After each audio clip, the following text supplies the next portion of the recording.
DeVries, and I'm the Executive Director of the Wolfeboro Area Chamber of Commerce, and we are ready to begin our program. It is my pleasure to introduce our volunteer president of the Chamber of Commerce Board of Directors, Lucy Van Cleve.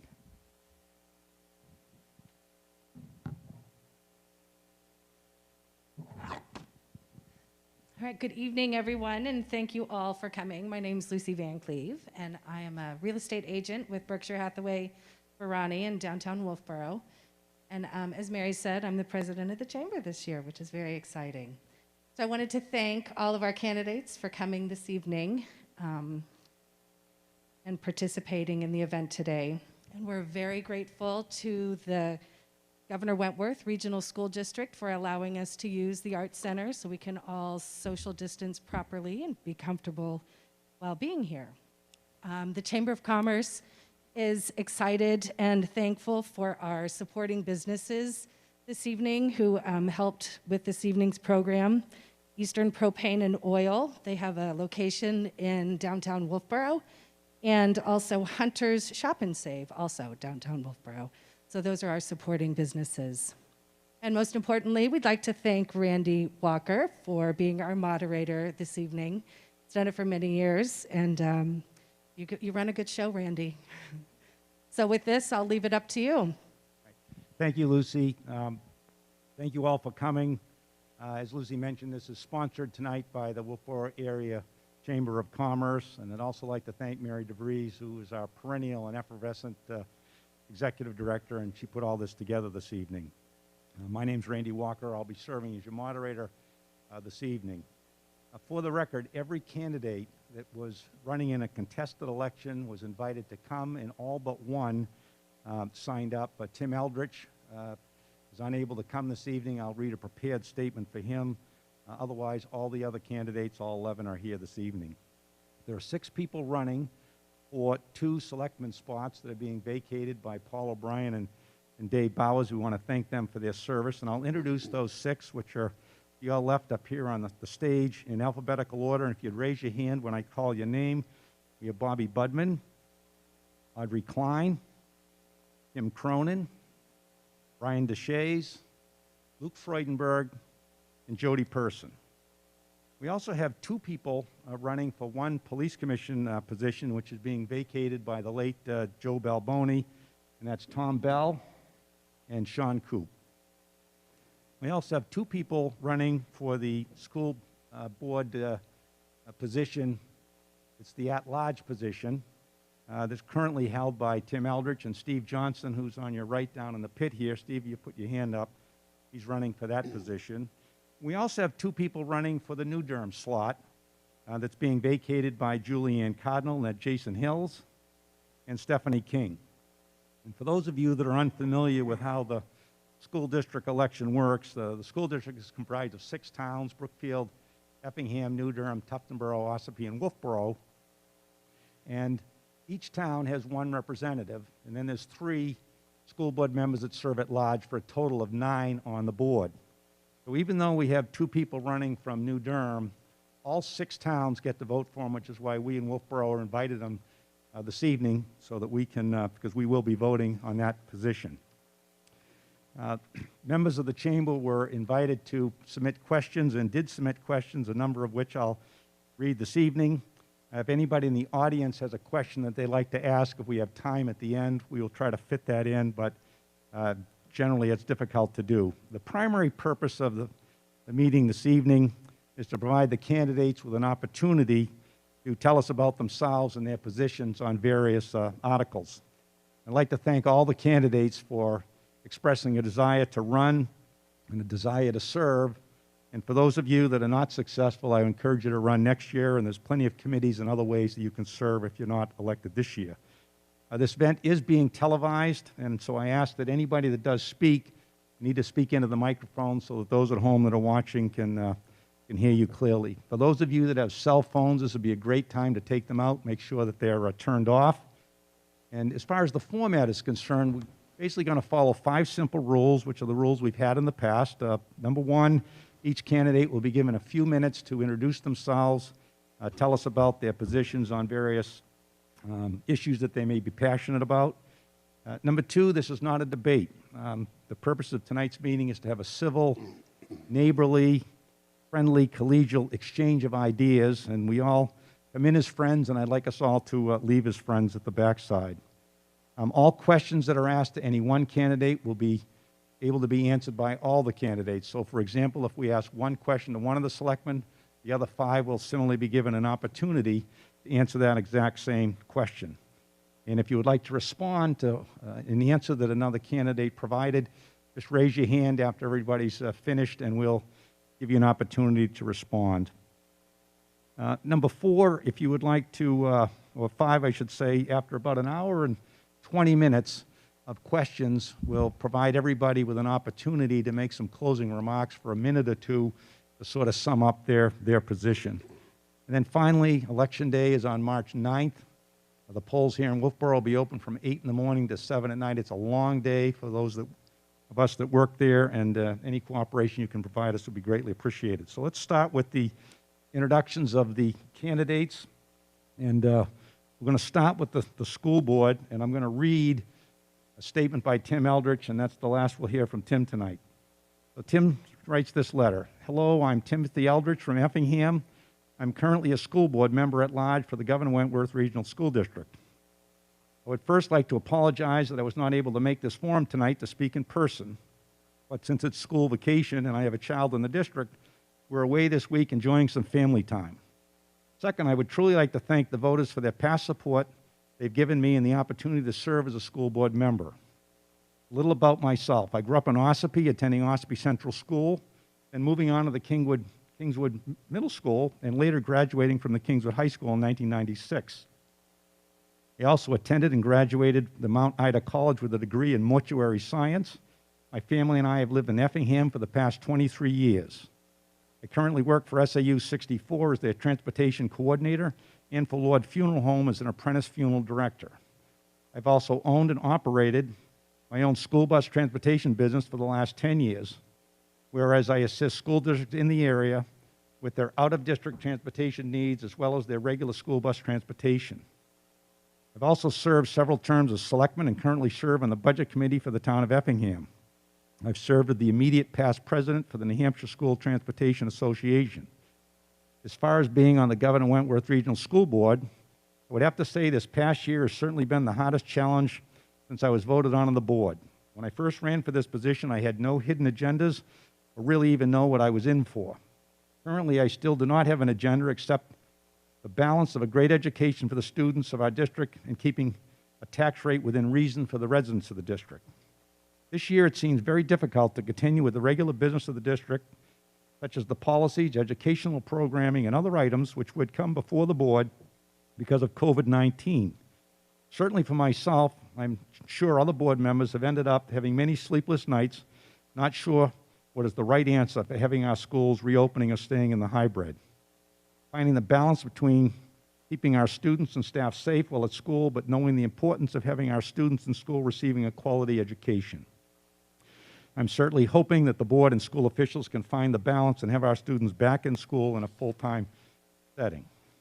As we near our next school board meeting and the decision for returning full-time will be determined, I'm happy to say that as with all past decisions made within the Governor Wentworth Regional School Board, whether I agree or disagree with the decisions made, I will continue to work as a cohesive member of the board. Certainly, I would be remiss if I did not say that our district has amazing administration, teaching staff, support staff, and students, which makes my job as a board member extremely rewarding to serve such a great group of people. Lastly, I would like to thank you taxpayers for supporting the district over the years. Without your support, we would not be able to offer such outstanding programs for our students' future. And he ends with, please consider voting for me on March 9th. Certainly, if anyone has any questions they would like to ask of me, please feel free to contact me at teldridge@governorwentworth.k12nh.us or on my cell phone at 387-9452. So with that, Steve Johnson, do you want to spend a minute or two and tell us about yourself, and then we'll move to you, Stephanie, and then to Jason, and we'll go right around this way. Sure. I followed Mary's instructions, and I've developed a minute of writing about myself, so it's not as long as Tim's is. And I'll start. I'm Steve Johnson. You probably want to talk a little louder, Steve. I'm Steve Johnson. I live in Wolfeboro.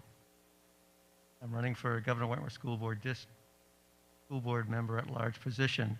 Many of you know me as Steve, owner of Bay Street Discount, and more recently as manager of Barron's Major Brands and Ossipee. Our family has always placed a high value on education. My wife taught for many years within the Governor Wentworth schools. Our 3 daughters greatly benefited by attending Governor Wentworth schools. We are thankful for the opportunities provided for advanced studies for 2 of our daughters and for comprehensive support of our 3rd daughter while she received special education services. Times have changed, but the need for excellent education opportunities for all students is more important than ever. My reason for running for school board is that I wish to uphold the level of education excellence that our children received while attending Governor Wentworth schools. I appreciate your vote. I encourage you to communicate with me by email at steve@baystreetdiscount.com. Thank you. And Stephanie, you're up. Thank you, Randy, and to Mary and the Wolfeboro Area Chamber of Commerce. I'm for the opportunity to introduce myself to the voters.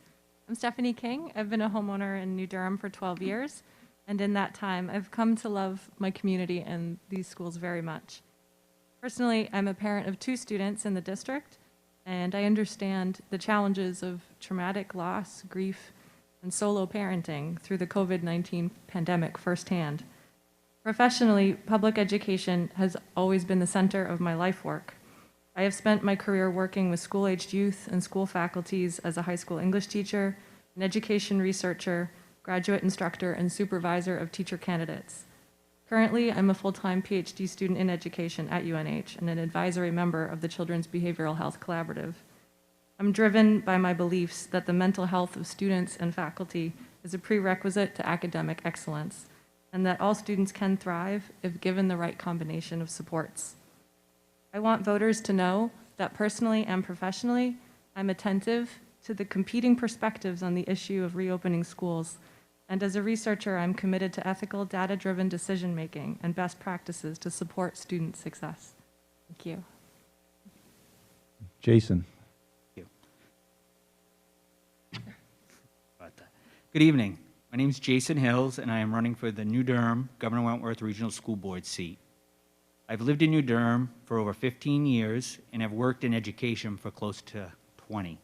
I decided to run for this position because I have 2 children who attend New Durham Elementary School, and I feel I have a lot of experience to offer the community and the board. Governor Wentworth is a great school district. It offers many opportunities to our students, and I want to continue that support as your school board member. I believe that the job of a school board member is to listen to and support our learners, our community members, and the employees of the district.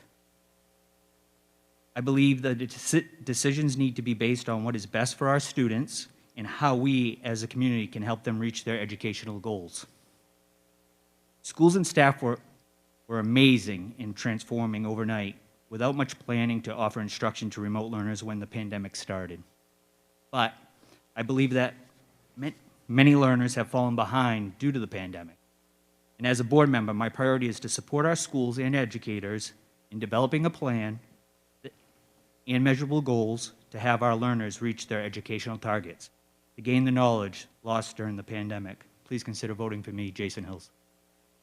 Thank you. And why don't we start with Sean all the way down the end? Thanks, Randy. My name is Sean Croup. I live here in Wolfeboro with my wife, Janine, and our 2 boys. We feel very fortunate to be able to both live in the town and raise our kids here. I'm also co-owner of a small business in town. I'm actually a career public safety officer. I was hired as a full-time police officer in a southern New Hampshire community in 1986, and ultimately retired from that agency in 2009 as the agency's executive officer. Along the way, I served as patrol sergeant, detective, commander of the detective division, and also served many years as the agency's district court prosecutor, where I prosecuted thousands of cases over that time frame. Upon my retirement in '09, I accepted a position with the United States Marshal Service for the District of New Hampshire. Stayed there for 2 years. At that point, the Deputy Commissioner of Safety, Sweeney, for the state of New Hampshire, asked me to come on board as one of two state liaisons, terrorism liaisons, and we worked between the chiefs of police in the state of New Hampshire and the United States Department of Homeland Security.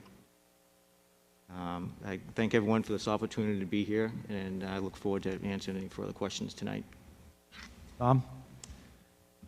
Yes, I'm Tom Bell, and a candidate for the open position in the Police Commission. I established my residency here in 2009 after a lifetime of summering here at Powwow Lodges and Boulder Lodge in Alton. In 2017, I was asked to take over a position that was vacated in the Budget Committee and have done that, was reelected to a 3-year term for that, and have been the liaison with the police department in that position, which has really afforded me the opportunity to learn about the organization, management, budget, and governance of the department. What I'd like to do is really use that as a bridge between the Budget Committee and the Police Department as the town goes into an analysis of some pretty significant expenditures that are coming up, which includes a public safety building or a police headquarters yet to be determined, purchase of a new police dispatch console, upgrading the vehicle fleets, and another thing that has really got to be paid attention to is the fact that we think body cams and dash cams are coming, and that's going to be an expensive item that needs to be financed. I have a 48-year career as a senior financial executive, and believe that that background will be an important and complementary component to the law enforcement background of the two current police commissioners. I'm married to Roseanne Bell for 41 years and have 2 adult sons, Michael and Robert, all of whom enjoyed growing up here as well. And my wife actually last month just established her residency here as well. So we're looking forward to moving full-time with both of us. As I said, I've been a resident here since 2009. So want to thank the Chamber for putting this on. I look forward to any questions the audience may have, or any questions that the moderator will ask. Thank you. Jody? Yeah, I'm Jody Person. I'm running for Board of Selectmen. I was introduced to the town of Wolfeboro in the 1990s. I used to come up here and bass fish and fish a lot of the bass tournaments on the lake. Later in the 90s, I took a job at a local marina in town and commuted up from Barrington to work at that marina for quite a few years. And the opportunity to take over that business arose, and my wife and I took over that business, and we moved up here. After a few years of running that business, we moved up here. I think 2004 it was. We used to run the marina with boat repairs and storage and jet ski and boat rentals. Later on, I started an automobile repair shop with my son, located on Bay Street, and I ran that for quite a few years with my son. I guess my first interest in politics in the town was when the town hall renovation project came up. I campaigned pretty heavily against that. I didn't think that was the best option for that. It narrowly passed by a narrow margin. I petitioned for a recount on that. And then, as has it, I decided to run for selectman because of what's been going on in the world lately and how the 2020 election went down. I think I can bring a street smart, street sense of common sense approach to helping to run the town of Wolfeboro.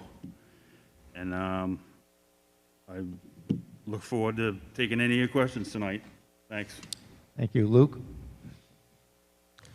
Randy, thank you, and thank you to the Chamber for hosting this, and it's nice to see so many people come out, and members of the public, and so many people interested in running for the Board of Selectmen, as am I. My name is Luke Freudenberg. Moved here with my parents when I was 6 or 7, started second and third grade. There was a 5-year stint where I left for college and for some work with the federal government, but pretty much, I think looking left and right, I consider myself probably a lifer compared to most other people. So, 30 of 42 years living here in Wolfeboro. I live here with my wife, Nicole, and, it's been I grew up here, went to school here, attended UNH undergrad, and moved to Washington, D.C. back in 2003, and completed grad school down there. Worked for FEMA, doing disaster work for a little over 4 years. And in 2015-16, I returned back to Wolfeboro, where I started 2 companies, Northeast Dock and Barge and Winnipesaukee Waterfront Management. And we employ, 6 or 7 people.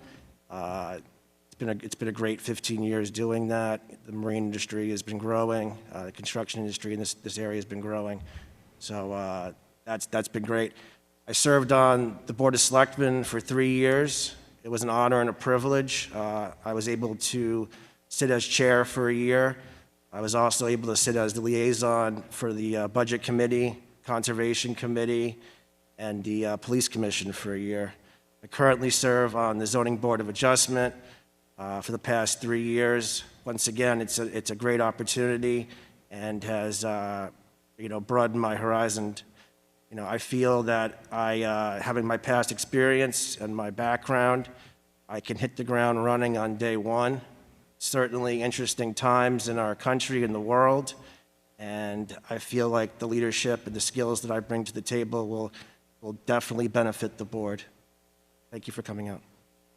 Brian? My name is Brian DeShays, and I'm running for Selectman. I'm a cost analyst, so my job entails making sure that million-dollar contracts are held accountable to the penny. I also, as a second job, work at the Carpenter School. It's my hobby. I work with special ed students. So I understand the humanistic approach to helping people and the monetary approach to helping people.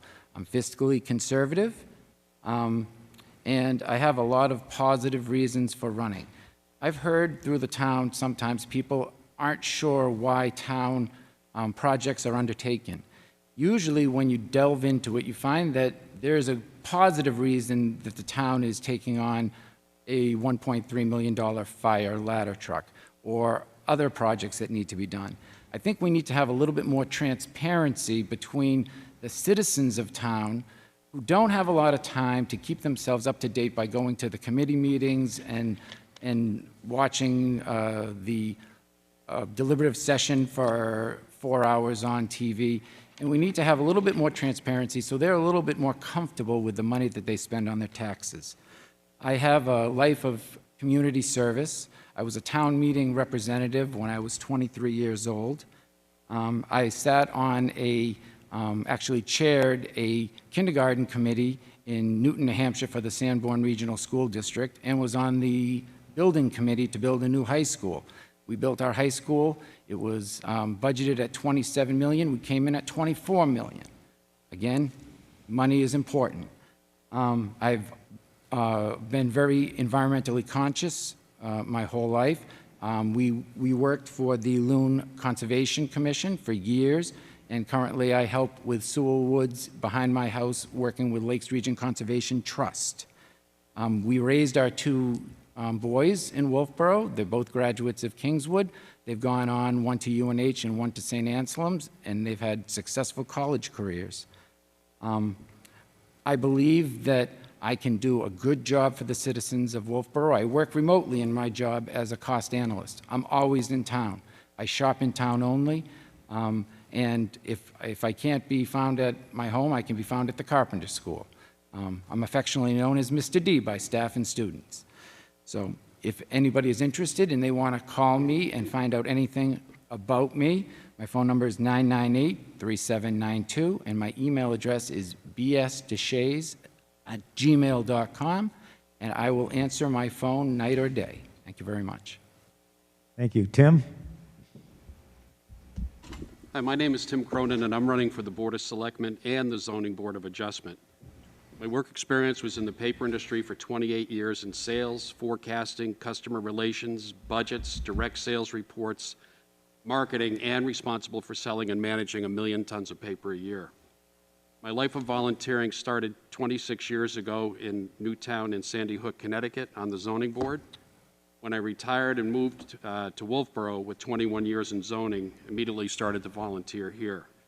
Since moving here, I've joined as a board of director member of the Wentworth Economic Business Development Corporation from 2017 to present, the Wolfeboro Zoning Board of Adjustment, April 2017 to present, the Energy Committee, 2018 and 19, the Committee to select the town manager, Jim Pinio, in 2019, Capital Improvement Plan, 2019, and last year, during the coronavirus, I headed up the U.S.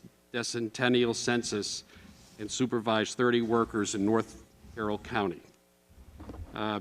We come from a family of volunteers. My dad is 95. He still volunteers as a World War II vet over at the Wright Museum.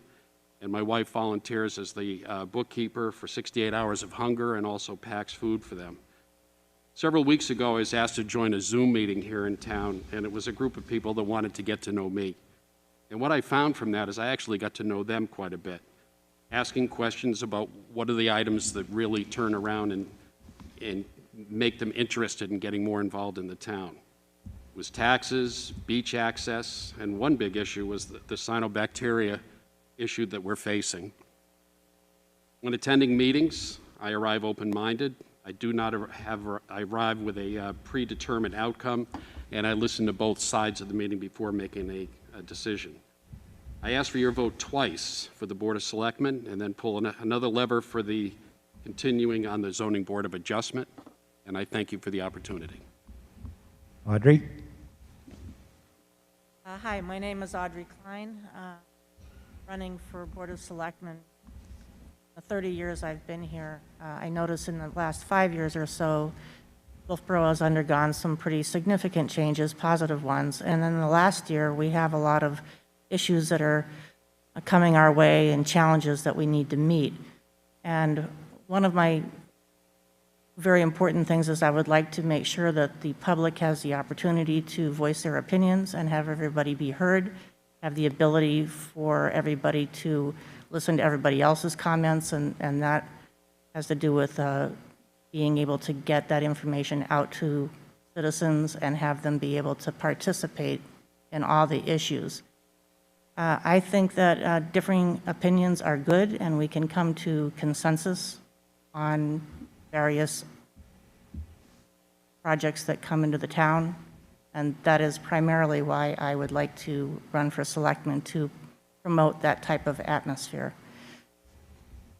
When I first moved to Wolfeboro, I had in the early 90s, I had begun at the New Hampshire Technical Institute, and I received my degree in architectural engineering and had a small business in Wolfeboro for 15 years, designing residential structures.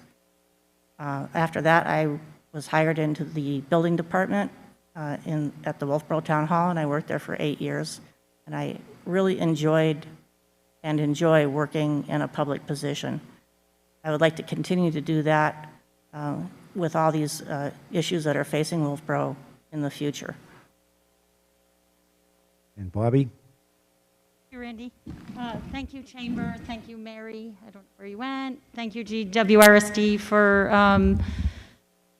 allowing this to happen this evening. I appreciate all who have made it out this evening to be part of this, and those of you at home.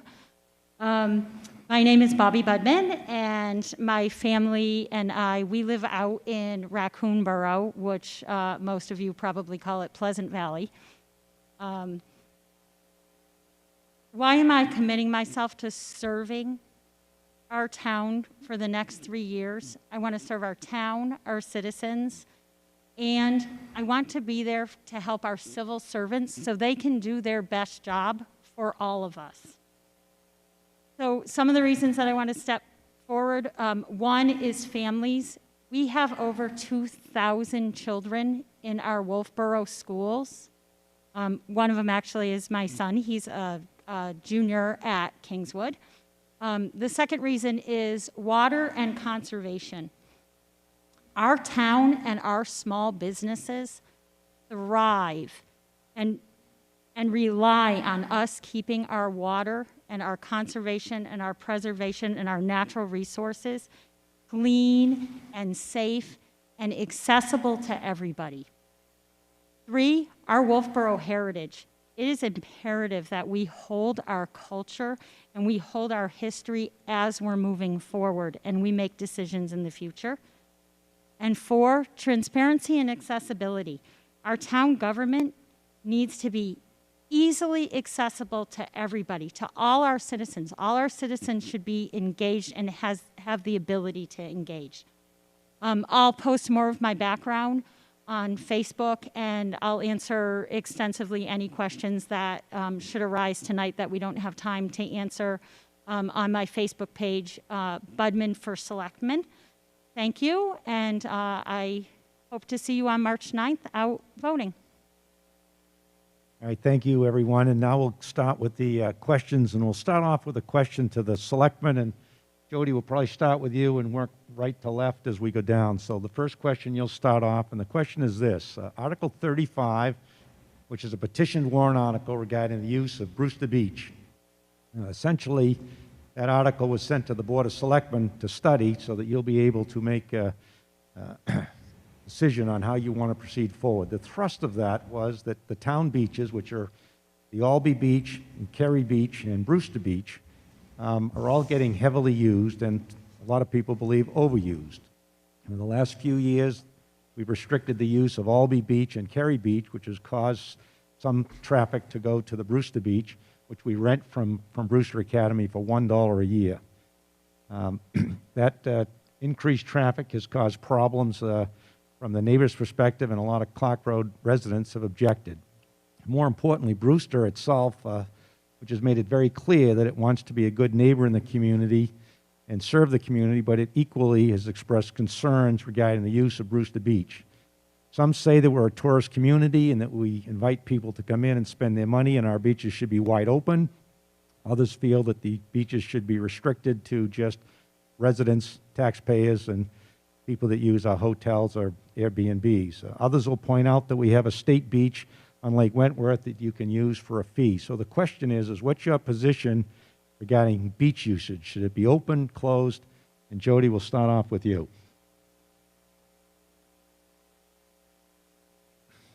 We're talking about extending the town docks to get more people into Wolfeboro, but yet we want to close the beaches to get rid of people because we have too many people at the beaches. So I'm a little confused on that. My take on it is I think the beaches shouldn't have been closed, and I don't think that Brewster should be either. I think they should be maybe ran different, maybe policed better, or come up with there should have been another option to, police it or have those beaches open. I mean, I'm a little confused why we want to bring people in with longer docks, but we want to stop people from coming in to use the town beaches. So that's pretty much my take on that. Luke? Last year when this was brought up and, early on they were talking about Albee Beach and you know, I thought that was a good idea, that if we had one beach in town that was, you know, reserved for residents and taxpayers, it should be Albee. I was against Cary Beach being closed to the public. Wolfeboro's a gateway, and we are a tourist. That's what people come to Wolfeboro for, is for tourism and access to the water. As Bobby was saying, you know, access to those natural resources is why people are coming here, why they're coming here, spending money here, and making our businesses survive. And if we close Brewster Beach, we're going to push people just out of Wolfeboro. And we're already seeing there's an article last week, I believe, or online, about people being pushed to 19 Mile Bay, to their beach in Tuftonboro. They're seeing a dramatic increase in people coming to the beach. The beaches should be open to not only to the residents of Wolfeboro, but to the people that are coming here and spending their money and keeping our small businesses and our economy alive, especially during a time with COVID, when Wolfeboro is still an attraction for people locally and in the area to come to. You know, people in Brookfield, for instance, that want to come use the beach, just like they come and use Abenaki for a fee. You know, people should be allowed to come here. They enjoy coming to Wolfeboro. They enjoy using our resources and spending money here. The beaches should be open to the public. Brian? So this is interesting. I was talking to some people a couple of weeks ago about this exact same subject. And they've lived in town for many, many years now. They had children that went through Kingswood High School. And they told me one of the big reasons that they moved to Wolfeboro was because the beaches. They came up in the summer. They came to visit Wolfeboro from southern New Hampshire, and they fell in love with our beaches, our town. So they went from tourists to residents. There's many other ways that we can look at this beach problem. I am not a black and white person. I am not open them, close them. Why can't there be another solution? How about we have, these are just suggestions. One day a weekend is Wolfeboro residents only. We could have it that there is a certain number of parking spaces that are allotted for just out-of-town residents. There are many other solutions other than just closing down the beach and opening up a beach. We are the oldest summer resort in America. We have a lake. People are going to want to visit our summer resort. We can't take their tax dollars, take their money, take their income, have them stay in town and tell them they can't go into our water. Because it's a public town. It's a town where everybody should enjoy it. That's my opinion. Tim? I agree with the concept of having one beach designated for residents only. I agree with what Luke said on that. As far as the other beaches, I would also turn around and put a limitation of no buses coming in, because that's where they turn around and you just have so many people overcrowding these locations. Direct them up to the park on Lake Wentworth over on Route 109. But there's also a way that you could put a certain limitation on how many people can go into the beaches by having somebody manning it and not having it get overcrowded and creating the issues that you're having at Brewster Beach and at Cary Beach. Audrey? I have to agree. I believe there's a hybrid solution here. We've heard several possibilities. I think that there are probably many ideas out there that are very valuable, and what we need is to have a community get together and bring up all those ideas, keeping in mind that we do pay for the upkeep of the beaches. They're a natural resource. We want to keep them healthy, and we also want to make them available to the people who pay the taxes. And we also want to have some amount of out-of-town or day tripper visitors. And I think I really do think there's a hybrid solution to this that is more long-term and can be fashioned to work for just about everybody. And Bobby? So if you attended the deliberative session or you watched it online, this was something that we talked about a little bit at length. Article 35, I actually believe, was brought up due to the pandemic, and it's something that transpired in the pandemic, because normally Brewster Beach is a community beach where we have swimming lessons, where we have the swim team, we have triathlons happening there, and we have different events throughout the summer. Well, last year, all those events got closed during the pandemic. And then on top of it, we closed Albee Beach and we closed Cary Beach and said to citizens from other towns that they weren't allowed to come here. So this warrant article is actually maybe jumping, sort of getting ahead of itself. Is Brewster Beach actually a problem? But one of the things I'd like to propose too, so we don't get to the point where we're having warrant articles looking at our beaches and closing our beaches. We have one department in our town that actually has no advisory committee, and that's our Parks and Recreation. At no point does Christine Collins have any type of committee who is helping her, who is, a conglomerate of, say, one person from Friends of Abenaki and one person from the Kingswood Youth Center, and just having educated people in the field of recreation. Because if we actually put recreation on our beaches, if we bring our summer programs back to Albee Beach, our summer camps used to be on Albee Beach. When our summer camps are there and our citizens are utilizing the beach, we're not overrun with buses because they don't come in. Our children are actually using it for camp. Our Brewster Beach is being used for swim team. So I'd like to propose that part of this problem is that we need an advisory board for our Parks and Recreation. And not to tell Christine what to do. I'm talking about an advisory board who can step in and help with these issues before they become warrant articles. Thank you. All right, so the next question will go to the school board members.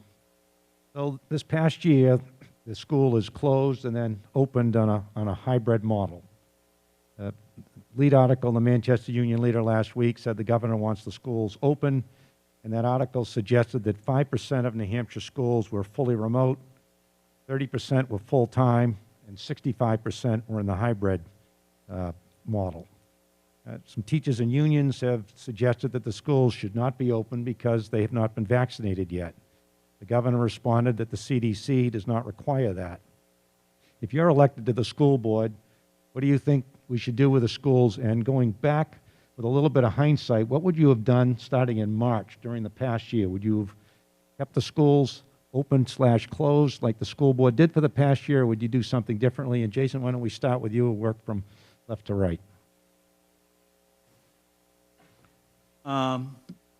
So obviously nobody anticipated a pandemic. And I think in March, there was a lot of unknowns. Had I been on the school board at that time, I would have been inclined to close, as our board did, as many schools closed. It's really tough, but it's easy to play Monday morning quarterback. Going forward, though, and I think that's what's really important, is as we look forward, the pandemic is coming to a close. Numbers are trending in the right direction, and getting our students back in the classroom is very important. That's where they learn the best. Remote learning has worked, as I stated, but too many students have fallen behind. And we really need to get the kids back into the classrooms. The CDC has stated that transmission levels in schools is very low. I think that's a positive sign. I think we need to continue with the safety precautions to reduce transmission, but I do believe that students should be back in the classroom. And Stephanie? I'm loud. I think, with the first part of the question, looking backwards, I think that our district did the very best they could to build the plane as they were flying it, so to speak, and I've heard that phrase mentioned several times in school board meetings. I think everybody adapted as best they could with so many unknowns, as Jason said. Going forward, I believe that students should be in school. However, this pandemic has the potential to become endemic, and I think that there are vulnerable populations in our district, and that we need to make sure that students and staff are safe, and that we are not reopening just for the sake of having students in schools, because ultimately, if a student were to become ill and die, that would be something that I don't know that I could live with. But that being said, I understand as a single parent how hard it is to manage remote learning at home, and that the best place for most students is to be in school. It also is the case that remote learning is working very well for some students. And in regards to transmission rates, with the mitigation practices in place, elementary schools see very low rates of transmission, but high schools, because of the movement between courses, tend to see more transmission. So I think that elementary schools would definitely be safer to reopen sooner than secondary schools. And that going forward, looking at that March 22nd as a target date needs to be considered with the numbers in our district. And not necessarily by county, because Stratford County, where New Durham is a part, the Durham community is a part of that, and right now it's the epidemic, the center of the epidemic in the state. And so if you look at just county numbers, it doesn't really reflect what's happening in New Durham per se, and how that's contributing to the district. So I think that going forward, I want students in schools, but I also want to balance and make sure that it's a safe decision for all involved. And Steve? I think the school board did an excellent job. COVID-19 that came upon the country in March certainly was an unknown and could not be forecast in any way. So I think to look back and see what they could have done differently, or what we could have done differently had we been in their position, doesn't get us anywhere, really. I think they did a great job given what they had to deal with. I think the governor is a very thoughtful governor. I think he looks at all different aspects, gets good information. I think his thrust as far as getting the schools open is correct. Looking at my own grandchildren and seeing their desire to get back in school, I would favor absolutely getting back in school. I think looking at the projections for vaccinations, and the Wall Street Journal had a doctor saying that by April, I mean, whether it's March, April, May, somewhere in that time frame, that would have some herd immunity taking place with the vaccines and so on, and just exposure to it that we don't even know about. So yes, I would absolutely want to take a real positive view of getting the kids back in school. All right, thank you. We'll move on to the Police Commission. Article 15 of the town warrant asks the question, should the town raise and appropriate the sum of $1,500 for the purpose of increasing the police commissioner's stipend from $3,100 to $4,600? So the question is simply this: are you in favor of a raise for yourself? And Sean, why don't we start with you?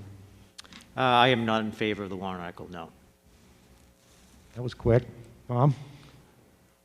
I agree. We need to be circumspect. The budget line items need to be looked at carefully, and that's one that there may be a compromise, but certainly I would not support that kind of a jump. Well, since you were both so quick on that, I'll go to another police commissioner question.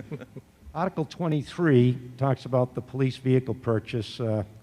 You in favor of spending $57,077 for that article, which is for a new police vehicle? It's created some excitement at the deliberative session.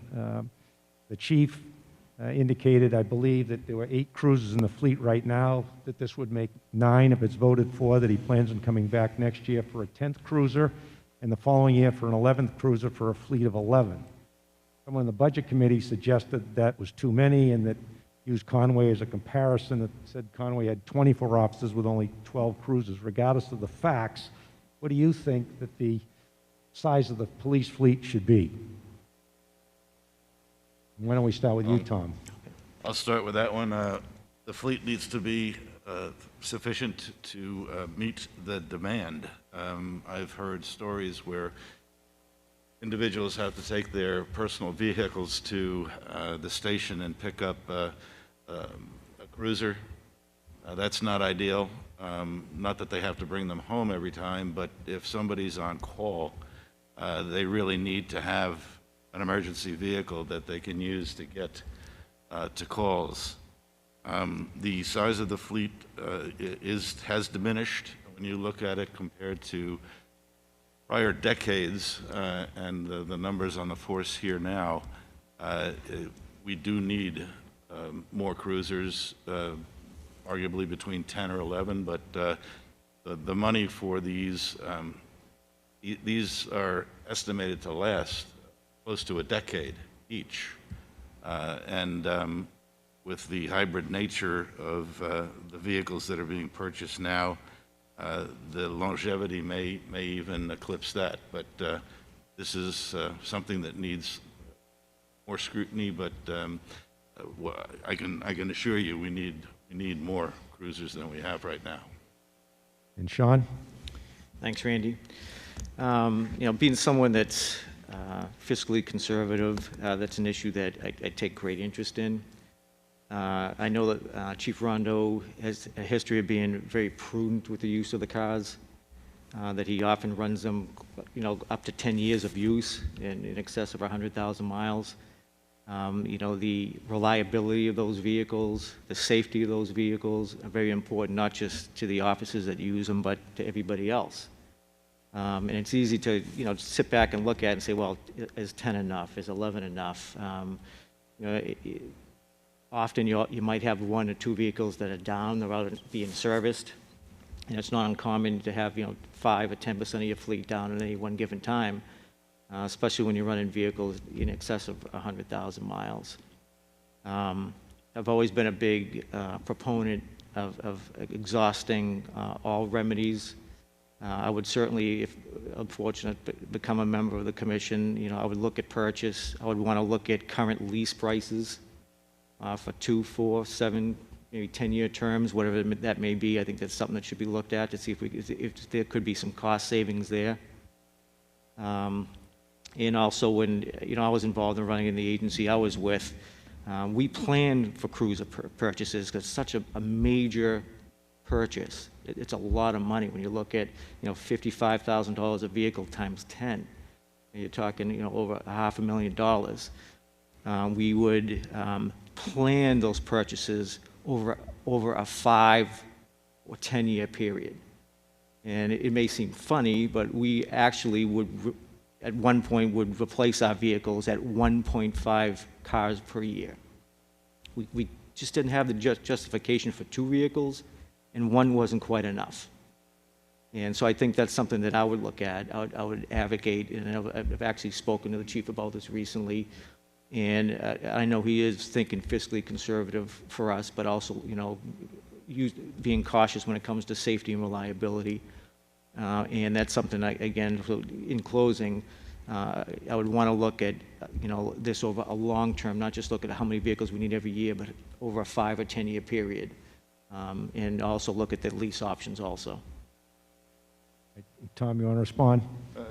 Just for the record, the analysis that he was suggesting, much of that has been done, and a very deliberate approach to lease versus purchase, hybrid versus non,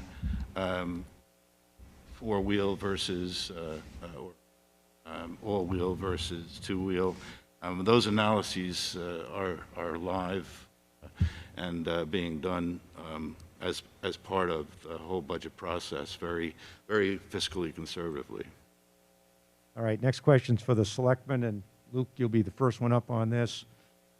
Article 9 of the town warrant asks the voters to spend $850,000 to reconstruct and upgrade the town docks. This was unanimously recommended by the Budget Committee and the Board of Selectmen. That was coupled with a different article, Article 11, that asked us to spend another $300,000 to extend the docks onto the lake, to make them longer to accommodate more boats, with a goal that it would be good for local business. People would come to town, but because they wouldn't be bringing vehicles, we wouldn't have any traffic congestion.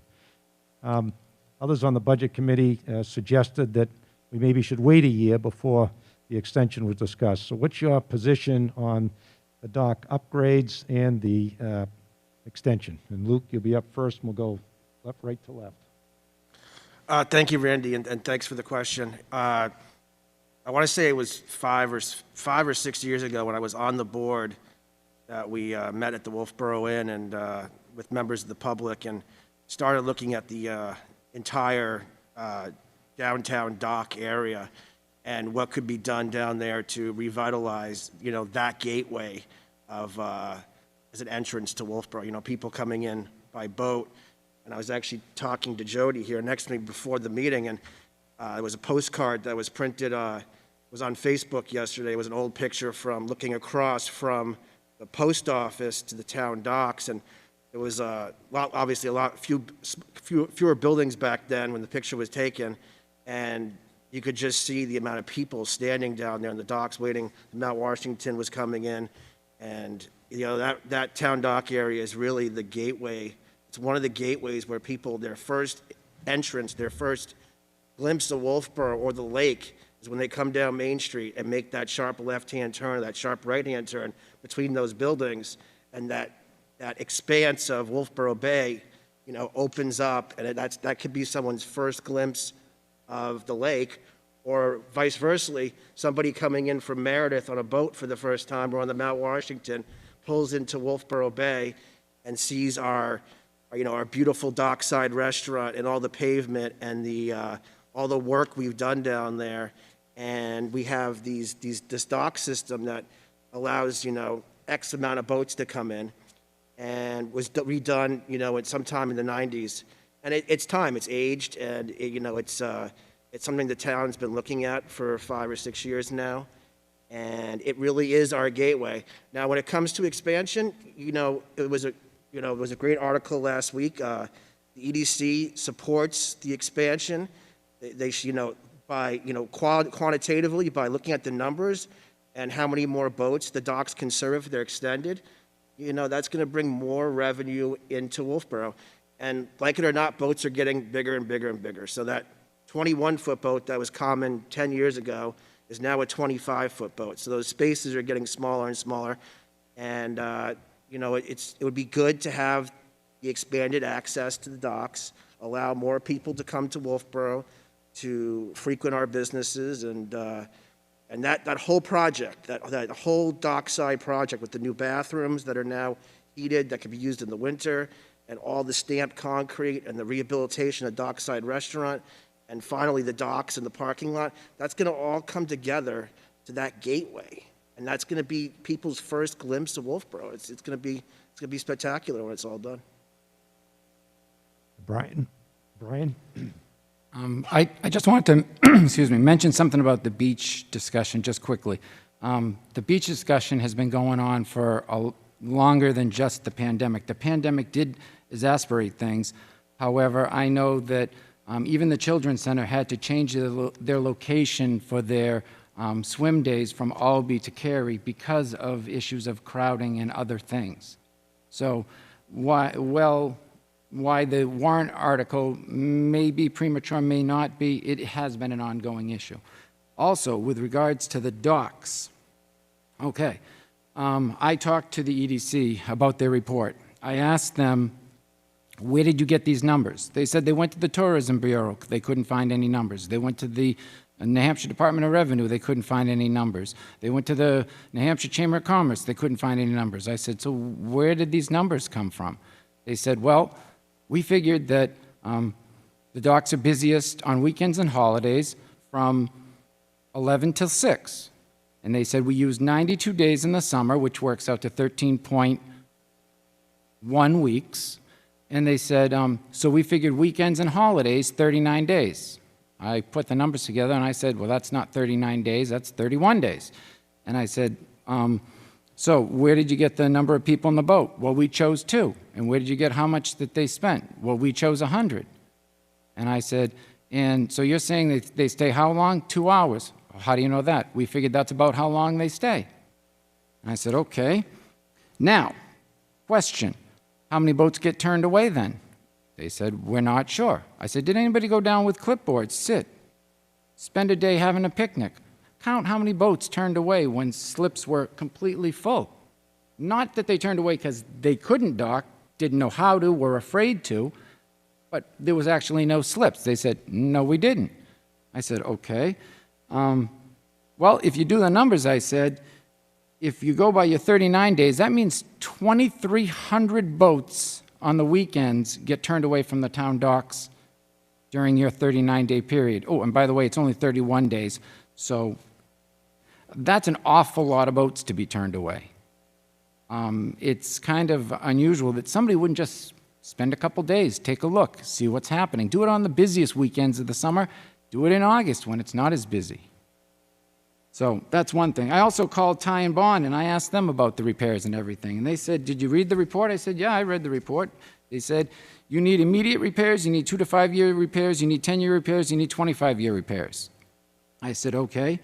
He actually said to me, do you know those docks are tight to get in and out of? He goes, I think I recommended to them, but it wasn't written in the report, that we had dock hands there. If you had dock hands there helping people get boats in and out, you would fill all the spots. You would have a welcoming committee. That might help too. He said there were other solutions.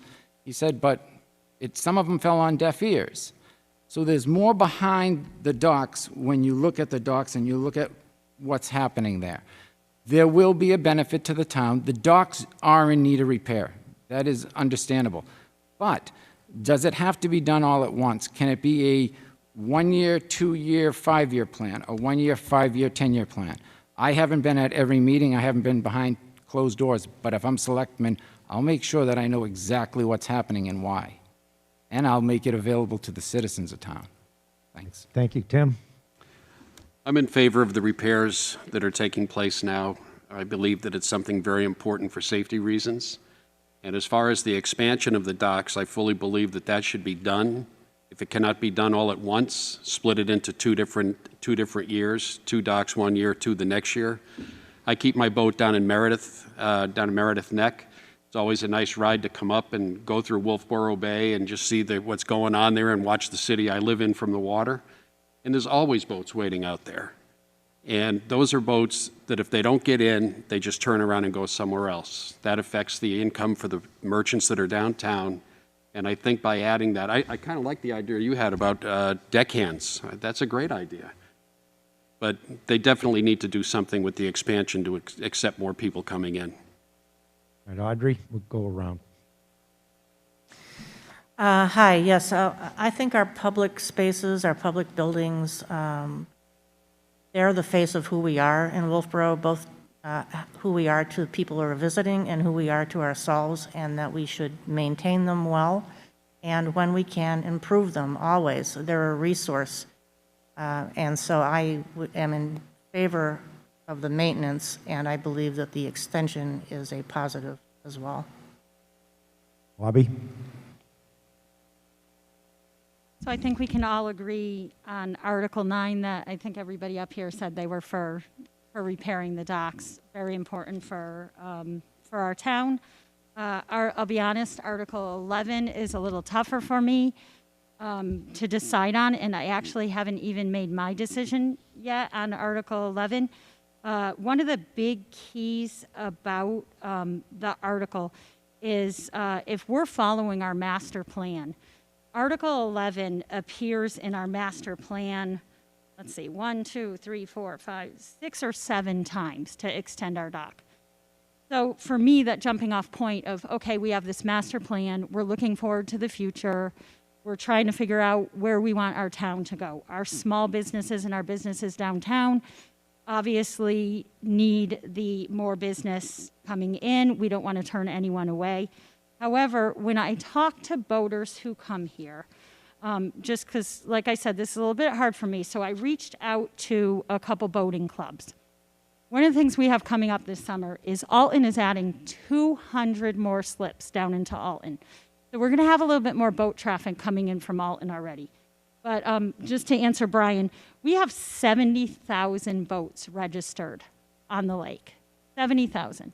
And adding a few more slips probably is important for our small businesses to get more work in here. So sorry, like I said, I haven't fully decided where I am on this one yet. But I did reach out, and a couple of things that were important to boaters who come here. And they said when they come to town, part of the reason why they will turn away from our docks is that our docks are narrow. Our bay is small. So if there are a lot of boats in our bay, it's not that they don't want to wait their turn. It's that their boats really don't fit in our docks to get to the front of the docks without having to manhandle their boats. So I think if we're going to do this, that it is really a good decision to probably have dock hands to, make that crucial and an important step in extending our docks. So I'm sorry I can't say one way or the other on this yet. I still haven't fully formed my opinion on it, but I think with the master plan saying that this is something we want to do and this is somewhere we want to go in the future, it's definitely something we have to talk about, and we have to talk about quickly, I guess. Thank you. Jody? Yeah, I use the docks a lot when I bass fish. I put my boat in, I tie it up when the water's low. I mean, for years I've looked underneath and seen, docks definitely need repairs. I'm just a little concerned with how we go about things in Wolfeboro. Wolfeboro has needs and wants. I believe that the town docks need repair. But let me go back to 2020. Article 17 was voted on in 2020. It was $300,000, and it was sold to us as $170,000 from taxpayers and $130,000 from U.S. Fish and Wildlife Service. Well, it passed. That article passed, but then the town decided that it wasn't in the best interest to take the $130,000 from U.S. Fish and Wildlife. So I'm concerned with the way these projects always seem to start out and how they're sold to us, the taxpayers. And I would say we're on that needs and wants. I think we need to repair the docks, there's no doubt. But as far as how much we need to spend and how long we take to do that process, and as far as the extension of the docks, you could extend those docks all the way out to Barn Door. I mean, I'm a boater, I'm out there all the time, and there'd still not be enough parking spots. But I think doing the extensions on the docks is a want, not a need.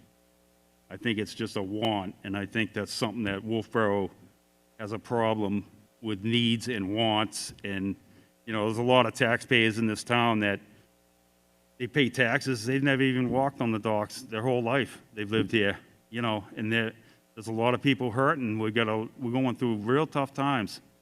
And I think we got to just, I'm looking to get this seat so I can get in here and go over something like this, because it boggles my mind how Article 17 got passed with the stipulations. It got sold to us with the $130,000, and then, that gets taken away after the fact. I guess I got a lot to learn if I do get the seat, I'll tell you, because there's a lot going on, and I think the docks need to be repaired, but I would have to sit back and really go over everything. That's my thoughts on it. Brian, you wanted to respond, and I'll also note that you gave the longest answer, so please be quick. I'll be quick. With regards to the docks being full all the time, we spent 15 years on Cow Island. We went out after ice out, the day after. We stayed there until Christmas some years when our house was being built in town.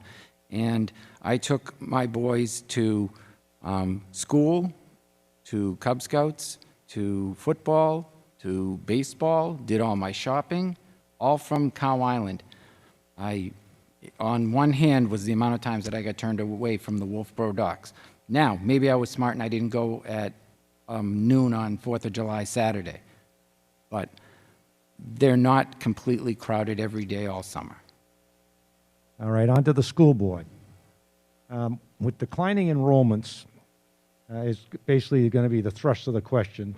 Wolfeboro and the district have wonderful bricks and mortars, some of the best buildings in the state. We have less children to fill them. In 2019, our numbers were 2,441 students. 2020, it had dropped down approximately 200 to 2,268. This year, it's down to 2,195. So a drop of about 300 students, and part of that decline in enrollments has been ameliorated by the addition of Middleton to the school district, where they have brought students in. But bottom line, our numbers are continuing to go down. Manchester just voted to close one of its elementary schools. My question to you is, for the long term, how do we handle declining enrollments? And Stephanie, we'll start with you, I think, and then Steve. So declining enrollments have an impact on the budget for sure, because we receive state aid for our average daily attendance. And so, you know, and if looking at declining enrollments, we would have to look at what we're able to do in the budget for sure. But I would hope that we could manage to keep all the elementary schools open in the district, because they're a really important part of our towns, I believe. And they're also, as you mentioned, some of the best buildings and places that we use as a community to congregate. But declining enrollments, again, I would want to make decisions in the best interest of students, but also what we're able to do within the capacity of our budget. Steve? I agree with the fact that students should be our #1 priority in every decision that we make.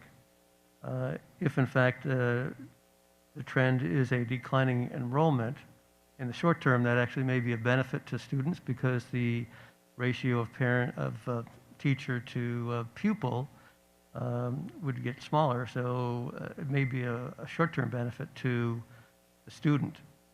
Coming from a business background, having to make hard decisions about what you can afford versus what your income is.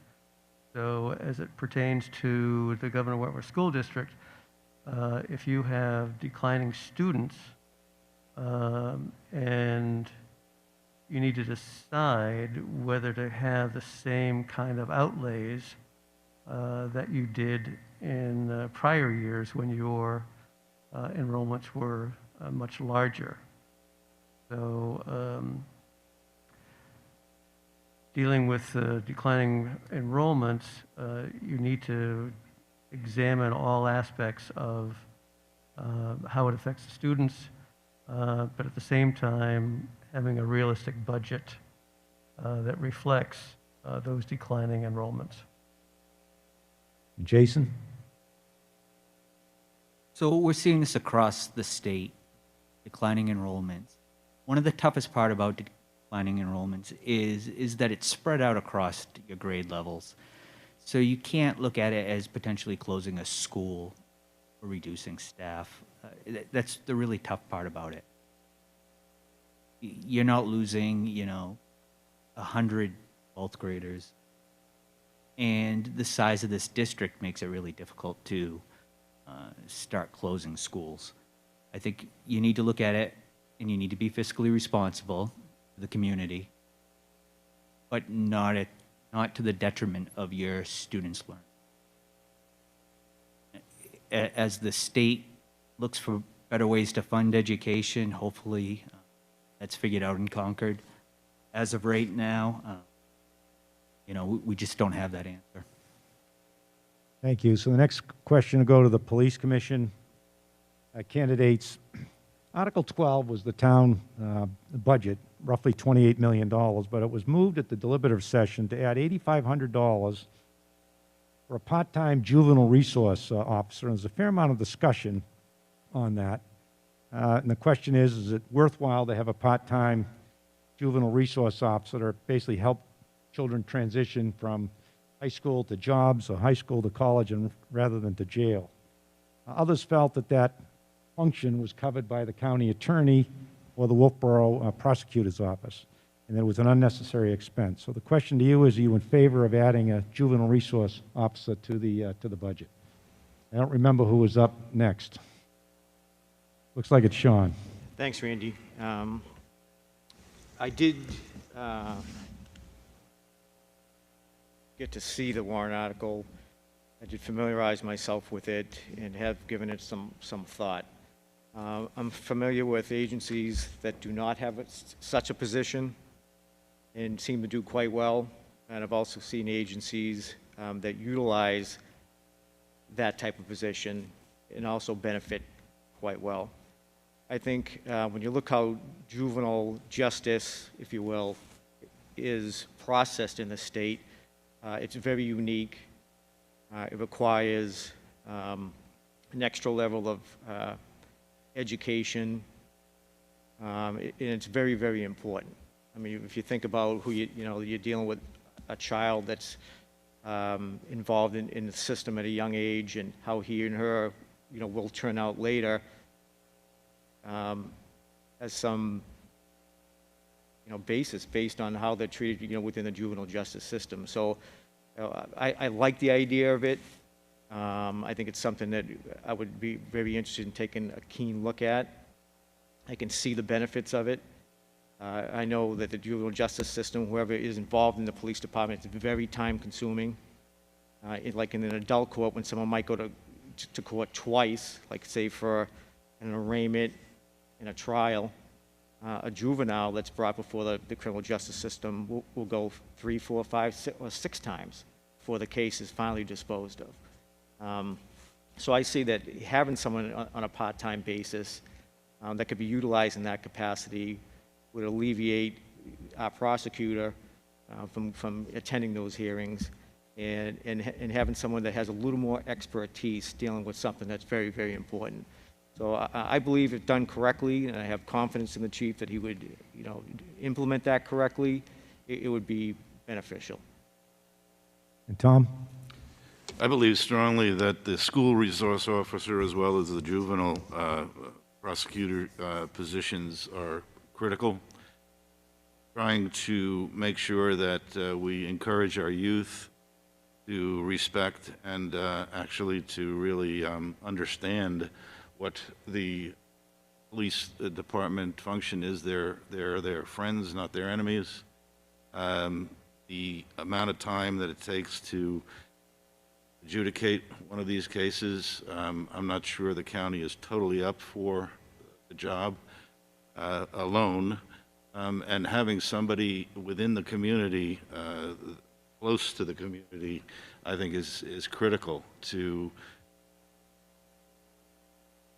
if not rehabilitate, to make sure there isn't recidivism and a return to poor behavior. So I am in favor of funding that position. All right, thank you, Tom. Next question's for the selectmen, and Brian, we'll start with you. One of the biggest single line items is Article 17, replacement of a ladder truck for $1.38 million. Are you in favor of that article, or are you opposed? I talked to the chief this afternoon because I was out talking to people in front of Hunters all day on Tuesday, and I had 5 or 6 people say to me, "Do we really need a ladder truck? Are our buildings that tall?" And I said, "You know what? I'm going to find out." So I had a long discussion with him, and my discussion with him was absolutely fantastic. I said, a 27-year-old truck. I have a 31-year-old Lincoln Town Car. I understand technology. I understand it's an old vehicle. What's really wrong with it? He told me what's really wrong with it. He explained to me that there's $900,000 that's been put aside by the voters for years for it. They're trading in another truck for $90,000. They're reducing the size of the fleet so that there'll be less maintenance overall. There's a safety concern, and the truck is not allowed to be used because of hydraulic issues. Fixing the issues would be very, very expensive. they're going to sell this truck, and they only sell for $10,000 to $25,000 on the used market because anybody who bought it would be in the same situation we are. That when there's a fire like there was at Smith Hall at Brewster, they had to get the truck from New Durham to take care of it. So when people see the warrant article, again, this is about transparency. The citizens in town don't understand. They see the $1.3 million and they're shocked. They don't understand that there's $900,000 already put aside for it. They don't understand the need of it, that this truck is also going to carry all the heavy equipment and be used as a rescue truck, and it's going to be used as a pumper truck. It has multi-purposes that it can accomplish. So my decision would be, yes, I'm for the truck. Was I before? I thought it was a lot of money. And I heard a lot of citizens that were concerned about it. But after doing some investigation, I found out that it was a wise choice. This is what the citizens of Wolfeboro need to be able to have, that kind of information. Tim?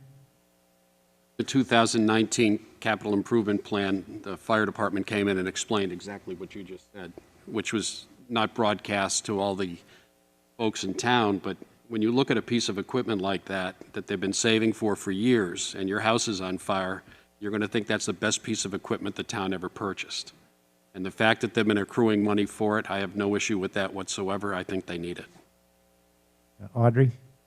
I think this shows the positiveness of doing capital improvement planning in advance. They have been saving for this. They anticipated this expense. This is a piece of equipment that we don't have a lot of tall buildings, but there's other reasons for the aerial ladder. It's safer for the firefighters in lower buildings, as well as, in addition, it has other uses. So I don't know a lot about fire trucks, but I believe that they've planned well for this, and I would support it. And Bobby? I'd like to agree with everybody up here, but I want to add an "and" to this, just because I want to make sure this warrant article should pass. And so I just wanted to add in a little bit more. I too called the chief because I was a little concerned after I read in the Grunter a letter to the editor over this matter, and I wanted to understand why we needed this truck a little bit more.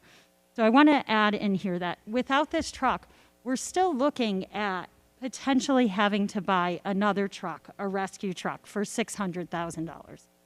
So we don't need that truck with this ladder. I also want to say, based on what was written in the newspaper, just to dispel this, this is not for a skyscraper. This truck is for if Huggins Hospital catches on fire and they need to go in from the top, they can't do that without this. If we lost some of our most precious buildings, if we had a fire at Huggins and we didn't have this truck, can you imagine what would happen to our town without having Huggins Hospital, or even this building that we're in right now would need this ladder truck? The dormitories, I think, Brian, did you just bring up New Durham coming up? New Durham had to come up with their truck when Rogers, last week, with the welding incident at Rogers. So I support this truck, and I think it's important we do dispel the myth around it and the cost, the price tag. Thank you. And Jody? Yeah, I think Brian hit on this pretty good. I had an opportunity to actually go down and tour the whole fire station with the chief, and he showed me the ladder truck. And actually, it was if we get through these COVID times, I think he said they'd like to get back to doing tours like that for anybody who was interested in the public. I was one of those people that always thought, you hear ladder truck, you're like, we don't have skyscrapers. But going down and meeting the chief and the guys and walking through and looking at that old truck, and I mean, it can be registered as an antique with antique plates, so I don't, it's time. I'd like to just hit on a couple things on that new truck. That's the platform. So say there's a structure fire at your house. They're going to be able to just pull up with this new truck. They're going to be able to stabilize it with the legs. The two firefighters are going to get on the platform. It's going to hydraulically lift. It's going to go right to your window. You're going to get on that platform, and they're going to hydraulically take it and put you right down on the ground. The old ladder truck, if you watch any of the old movies, you see the little old lady having to learn how to come down the ladder backwards. So I mean, I'm 100%. This is a need. It's not a want, and I'm 100% for that purchase of that truck. The 1.3 million makes me cringe, but you know, I really think it's a safety issue. I think it can save lives eventually down the road. All right, thank you. Luke? You know, I agree with what everybody said here on the stage. You know, it's a testament to the current board and past boards, because it wasn't so long ago when assets weren't measured out over 10, 20 years, the life of the asset. So that you'll see it. You can see it any day. Open any paper, you'll see a town somewhere that hasn't planned out for the future, and now they have a piece of equipment that's coming to the end of its life, its useful life, and now they're hitting the taxpayers with a $1.3 million one-year expenditure, as opposed to what Wolfeboro's done in the last 15 years is, you know, lay out every asset and lay out the life of the asset, and then every year in a capital reserve fund, you know, put away $100,000 towards that new fire truck, that new rescue vehicle, to the new dispatch equipment. And that is a testament to the way things need to happen, and that you are able to better take care of not only the equipment we have, but the buildings that we have and the resources that we have, so that we're not just expending $1.3 million. That money's been saved in an account for the last 7, 8, 9 years, and now it's just a $100,000 hit to bring it up to what we need. And this vehicle, I believe, was actually scheduled for replacement next year, was pushed up 1 year based on the problems that it's having currently. So completely support it. So Tom, that's not a question for the police commission. After a 35, 40-year career in insurance, there's something that hasn't been mentioned here with all life safety equipment, be it police or fire. Insurance rates are derived as a direct result of your ability to respond to civic emergencies. And when we rely on old equipment, not enough resource, those insurance rates can be affected quite significantly. So that's part of the equation that we need to keep in mind. Brian, you had a quick follow-up? All right, just while we're on that subject, is there any of the selectmen that are opposed to capital reserve funds? We have 7 capital reserve funds we're going to vote on. They're $700,000 roughly we're setting aside. Is there anyone opposed to the concept of capital reserve funds on the board? No. It's running, all right. On to the school board. The number of New Hampshire students that goes on to college, it's roughly 51%. Traditionally, the Governor Wentworth Regional School District has fallen in line with that percentage, except for the last couple of years. 2019, we were about 39%. 2020, we were about 39%. And that's a fairly precipitous drop. Why is that occurring, and what would you do to change those numbers? And Steve, I think you're up first on this one. I don't think it's an alarming figure at all. I think that going to college is certainly a good idea if it fits your student, your child's desires to do that. I think that many times choosing a different course rather than going to higher education in the traditional form of college, doing something else either for a year or going to a vocational college or not going to college at all. I mean, education isn't necessarily determined by the school that you attend. So to me, those figures are not alarming. What would be alarming is if students in either category, going to college or pursuing a different way, didn't somehow fulfill their desire to grow as an adult in any education or any vocational or desired job career. The number one goal should be letting those students attain to the best of their ability those desires. And I think sometimes we, as parents and teachers, not intentionally, but certainly by our own wanting the best for them, encourage them maybe to do something that they really not qualified for, aren't interested in, and would rather do something different. So again, coming back to the main emphasis, which is the student, if the student wants to pursue a different course, let him do it, or let her do it. Thank you, Steve. Jason? I would agree. Those numbers aren't concerning. I think first we would need to identify why the numbers are trending down. That could be following the students after they graduate to find out which path they're taking. Many people are not ready for college or school. Many go back to college later in life. The vocational trades, how many are going there? I think what's important is that these kids are pursuing something that they find enjoyable, that they can be productive members of society. And without truly understanding what's taking place, I think it's hard to decide if those numbers are really concern or it's just students are taking a different path.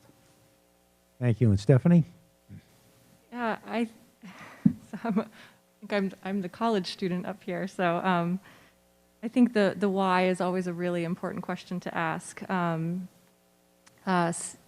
And I think when we look at the broader cultural context of being in a recession and a pandemic, that makes students more reluctant to take academic risks. But when you look at the comparison to the state and our numbers are dropping, that's something to look at more locally and to ensure that we are instilling both the preparation for and the ambition that we can give students, that they can strive for that we're giving them the academic foundation from which they can climb to that height if they so choose.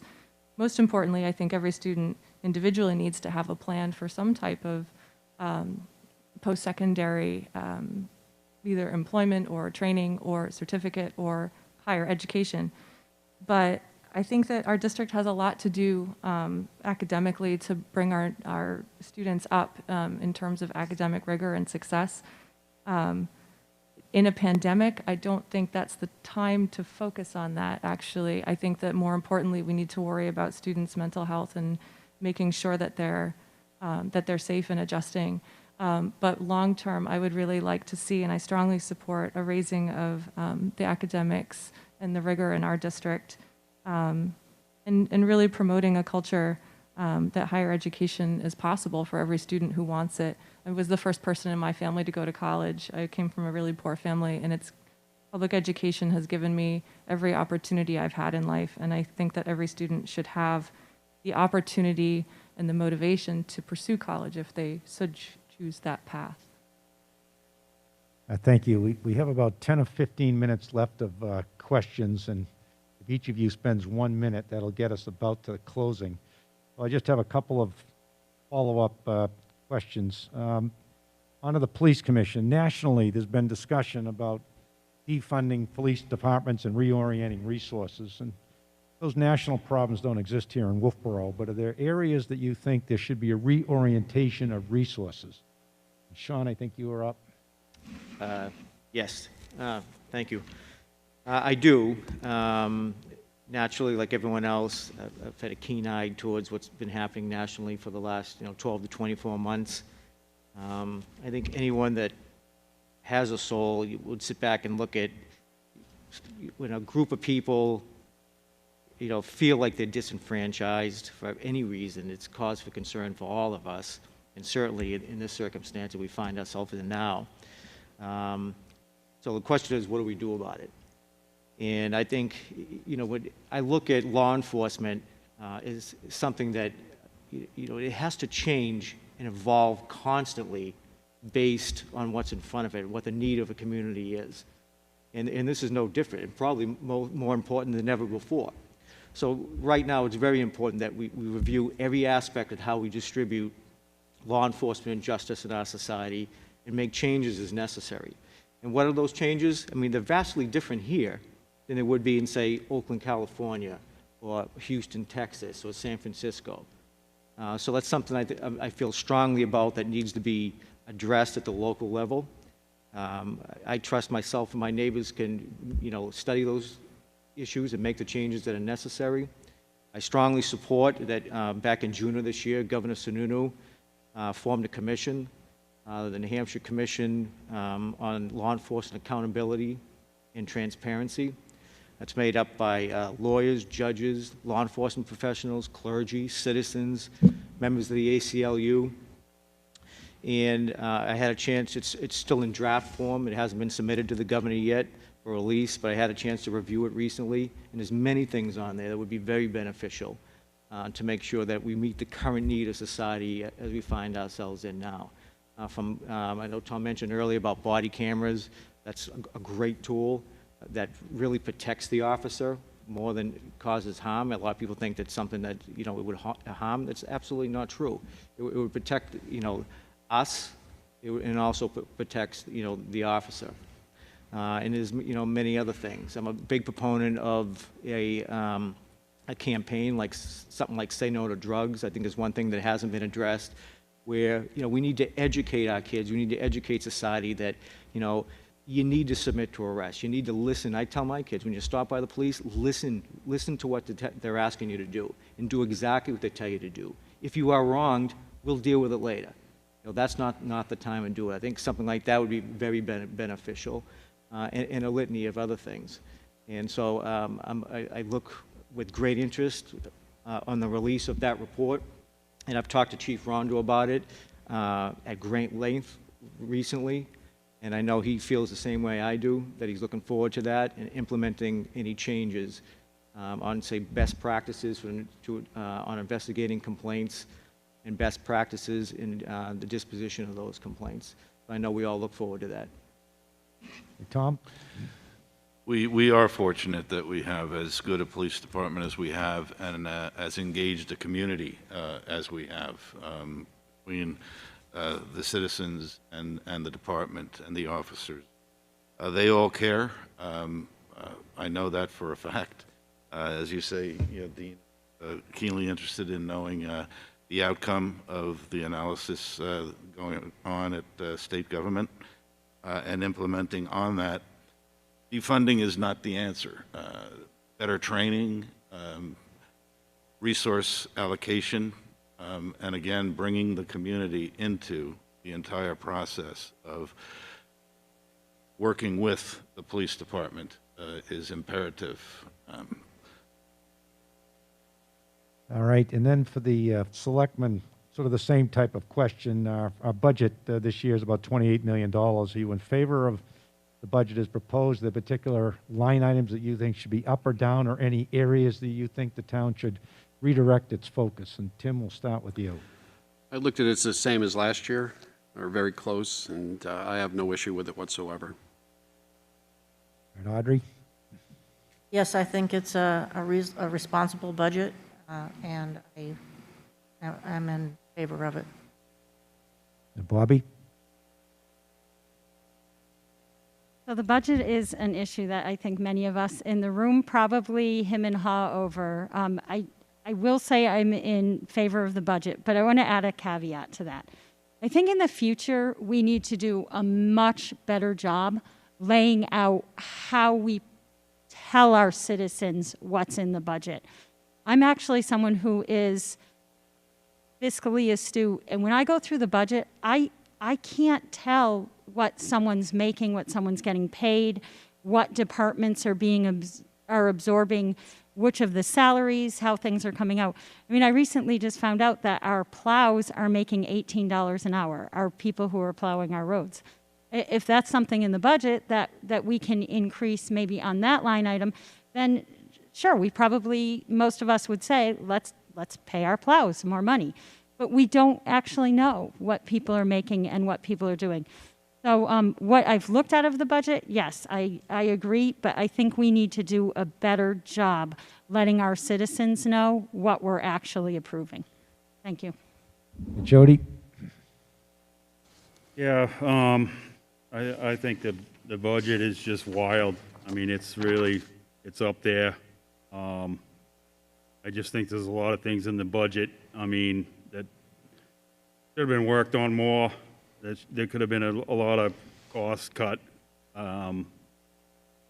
If I could get the seat, I'd definitely want to work with the budget committee a lot, and I would have to just say that the budget is pretty steep. We leave that at. Luke? You know, when you're looking at any given budget, and the town of Wolfeboro is the time that the budget is submitted to the town manager, and it goes through the course of the board and onto the budget committee, and then back to the voters for final review. So many hundreds of hours have gone through in refining that budget. Can there be cost savings in the future? Can we find more ways to save? Of course. Of course. Should we be more fiscally responsible? Of course. But I will tell you that having sat on the board and having sat as the liaison for the budget committee, the amount of time that goes into it and the amount of hours that are spent on it, and the amount of eyes that have seen it, and all those people are doing their due diligence to look at it and say, are we getting what's right for the town? Are we getting the most cost-effective, response? Is this fiscally sound based on what's going on in the world right now, what's going on in Wolfeboro right now? And I'll tell you that that whole process is that long for a reason. And it's a sound process from start to finish. And what you get is a budget in the end that is representative and ultimately gets voted on by the citizens. And if that's what the citizens want, then I completely support it, and I support this budget. Thank you. And Brian? I support the budget as it stands. What I would like to see is I'd like to see the increase in our tax rate be tied to either inflation or capped, so that we only increase our budget by a certain percentage, whatever the voters and whatever the budget committee and whatever the selectmen decide upon. Maybe 2.5%, maybe 3%. It can be changed, it can be amended. But I believe that we should have a cap on how much of an increase we should have in our budget and in our tax rate on a yearly basis. All right, I got one question that came from the audience for the selectmen. It's a quick one. It says that most businesses in town are open. Why isn't the town hall open except by appointment? If you were a selectman, would you open the doors like most businesses are and let people come in with masks?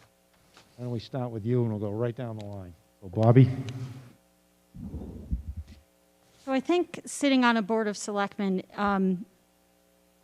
as someone serving the community, any decision that I make for our civil servants is something I myself would do. So, for example, if I vote to open town hall, then I vote to have the select meetings at town hall too. I think it's responsible to the way we govern. We also ourselves have to live, and I think if we're asking our citizens have the personal right to open their businesses, whether they choose to or not. However, what the board does is we make decisions for our civil servants. And if we're asking our civil servants to serve and open town hall and be there, then we also should be there. Thank you. I think that it's very true that private businesses have a choice of whether they open or not, and the select board decides for their employees what's best. And you also have to look at the fact that many of these positions at town hall do not have backups.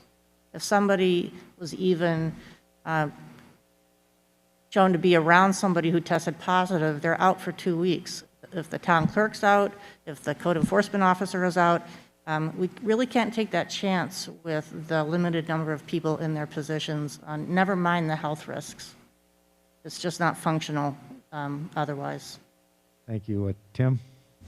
I think they should put a specific date on when they're going to open. Over the last 10 to 12 days, hospitalizations and new cases are down in double digits.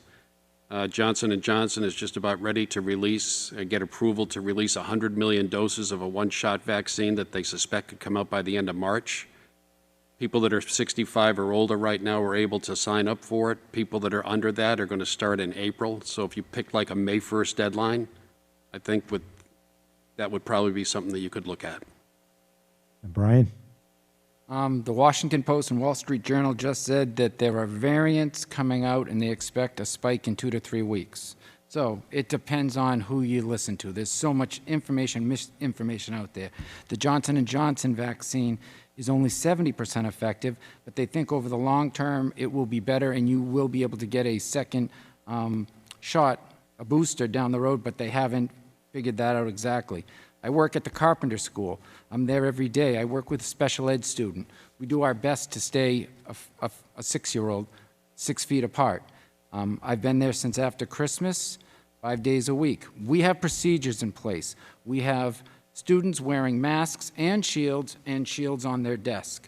We make them keep their distances. We can control our environment and make sure that it is as safe for staff and students as possible. How about for the town hall? I got to just move you right along. Yeah, with the town hall, you don't have control of the citizens that come in. You can require them to wear a mask. They might not wear the mask appropriately. You won't have the screening that we have in the elementary school. So I think that the Board of Selectmen and the town hall, they've done a good job with the town hall keeping the town employees safe. Luke and then Jody. So I'm going to answer the question first. The answer to the question is yes, town hall should be open to the public. That said, I'm not going to second guess or Monday morning quarterback the Board of Selectmen previous to where we are now. They made decisions based on what a year ago when the pandemic was starting to close it for the safety and for the health and safety of all the employees and people that are coming and using the town hall. Now, a year later, with quantitative information in front of us, we can say, okay, with plexiglass barriers, with filtration systems, with mask wearing, with somebody staying at the door taking temperatures, can we reopen the town hall safely to the general public? The answer is yes, based on, we go to other buildings. Manchester's been open for months. City Hall in Manchester has been open for months to the public. So we can open it. It has to be done safely and effectively using the reasonable measures that are currently in place by the CDC. Jody? Yeah, I would have to agree with Luke, this virus thing, but I'll tell you, I think the library should be, the town hall should be open right now. I think it should have been open for a while. I think we should have been protecting the vulnerable versus, this whole pandemic. It's the first time in world history we've quarantined the healthy. I think it's a fluid situation going on, and everything's been changing. We've learned a lot from the beginning, and I think we've learned a lot, and I think it should be open at this time. All right, well, thank you all. I know you had a lot of fun the last hour and a half. This is the time for closing remarks. Everybody will have about a minute. And Steve, I think we'll start with you and go right around the room, and we'll end with Sean Cooper on the backside. I think I'd want to start by saying,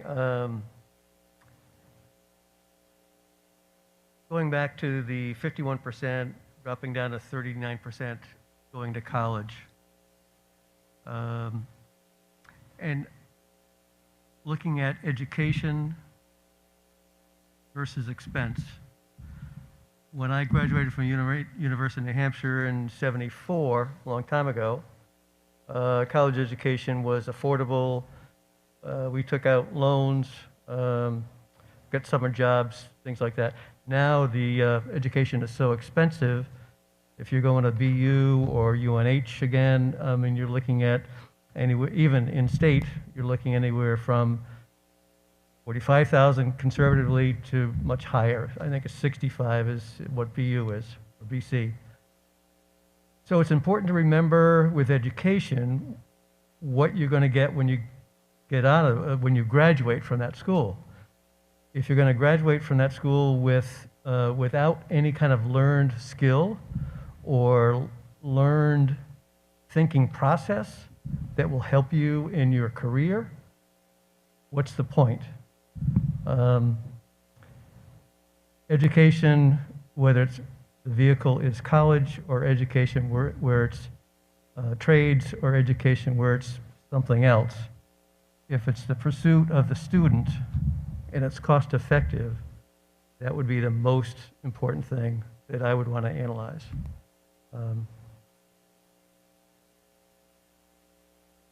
And I think Governor Wentworth School District does an excellent job in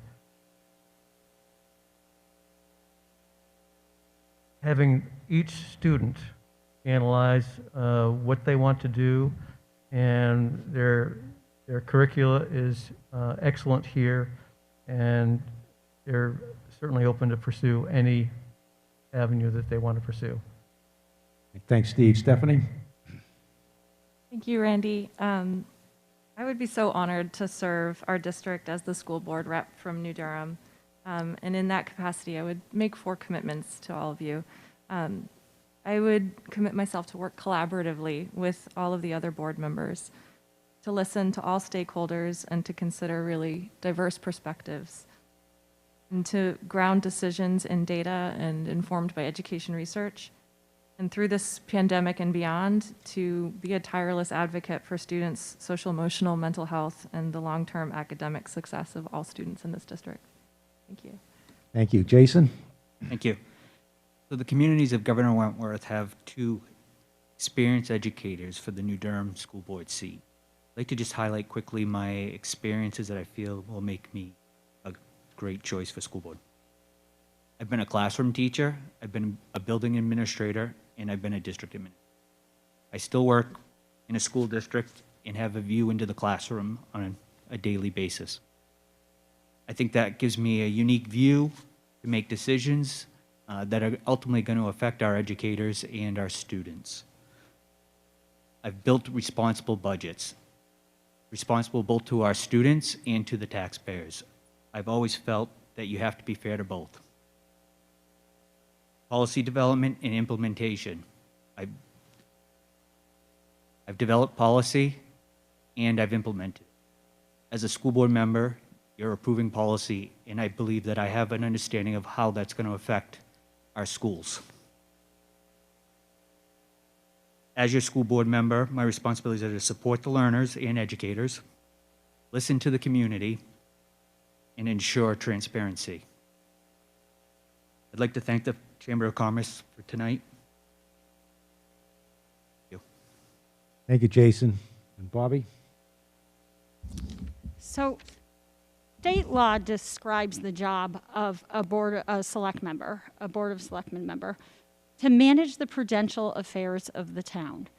So when I look at that statement and I see what we're coming up in the future and how we're proceeding, I go to the master plan and I look at what our townspeople came together and what our citizens decided.